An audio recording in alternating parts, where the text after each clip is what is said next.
بزاف الناس عندهم اشكال باغيين يحلوا سناك وعندهم مشكل ديال واش يحل في هذا الوقت ولا ما يحلش، حيت سناكات كتروا ولاو بزاف وكاين المنافسة شرسة جدا.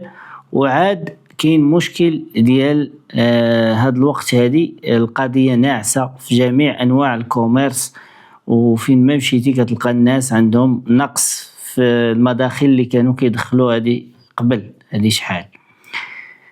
بالنسبة للمشروع سناك حاليا فهو كيعاني من مشكل ديال التضخم اللي كاين في جميع الدول في جميع أنحاء العالم، اللي كتشوف بأن القدرة الشرائية ديال المواطن البسيط ولا المواطن اللي عنده واحد القدرة الشرائية واحد الطبقة متوسطة كتلقاه ما بقاش قادر أنه يكمل الشهر، كتلقى أن عنده مشكل ديال باش يدور الرويضة كيخصو يهتم بالامور الاساسيه، وكتلقاه اغلبيه ما كيقدروش انهم يمشيو الريستورا ياكلوا ولا ياكلوا على برا.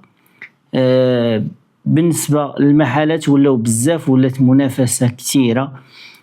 فإلا بغيتي تحل خصوصا في هذا الوقت هادي خاصك ضروري تميز بشي حاجه واعره، تكون عندك شي حاجه اللي ما كيناش عند الاخرين، او انك تكون تدخل يعني بواحد الشراسة تكون تدير داكشي 100% بدون اغلاط.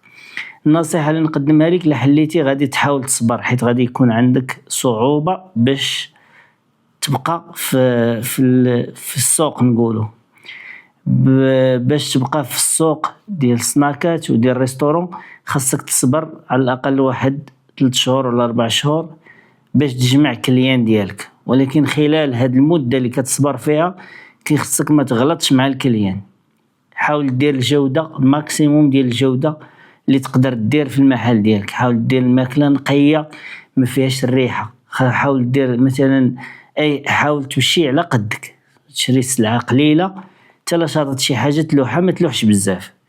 في الاول راه ما كتكونش عندك الناس بزاف، ما كيكونش عندك سميتو نهار الاول تقدر على حسب داكشي ارزاق فهمتي، ولكن غالب الحالات في غالب الحالات فاش يلا كتبدا الناس ما كيكونش عندهم ثقة فيك، كتكون غادي طالع بشوية بشوية. فاللي نوصيك الا بغيتي تطلع في المحل ديالك وتنافس بقوة يعني غادي تمكن، خصك تمكن مزيان من الخدمة ديالك اللي غدير، الميني ديالك اللي غدير حفظو مزيان وحفظو مزيان وحفظو مزيان وتريني عليه مزيان. خصك تعلم تخرج الساندويش بواحد المذاق بنين، بواحد المذاق ناضي، بواحد المذاق ما يكونش بحالو في شي بلاصة اخرى. تاني حاجة تريني مزيان، قلت لك على الساندويش حفظو مزيان وتريني على الساندويش مزيان، وحاول دير الماكلة اش غنقول لك اللي جا الكليان اللي جا يعجبو الحال ويمشي ناشط، يعني حتى المعاملة ديالك مع الكليان وكل شيء. ولكن واحد الحاجة باش تدخل الدومين اللي ولات صعيبة دابا هي خصك دير الاشهار في تيك توك، فيسبوك، انستغرام ومواقع التواصل الاجتماعي بالدرجة الاولى.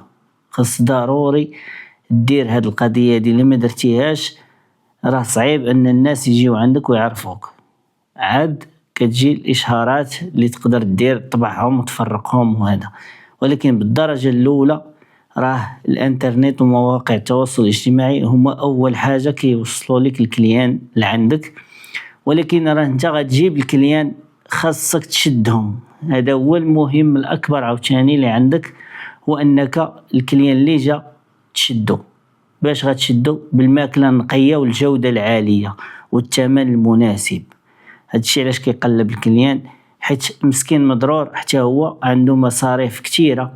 راه كتمشي دابا تقدى دغيا كتوصل لواحد الثمن خيالي، وكتلقى عندك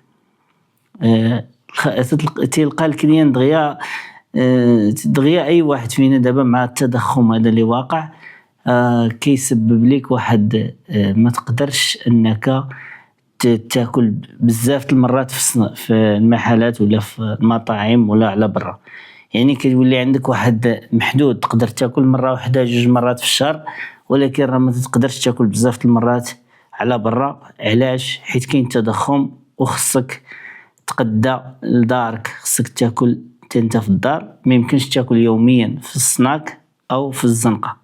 الا حليتي محل في هذا الوقت هادي خصك تدخل شرس وتدخل بقوة. السلام عليكم.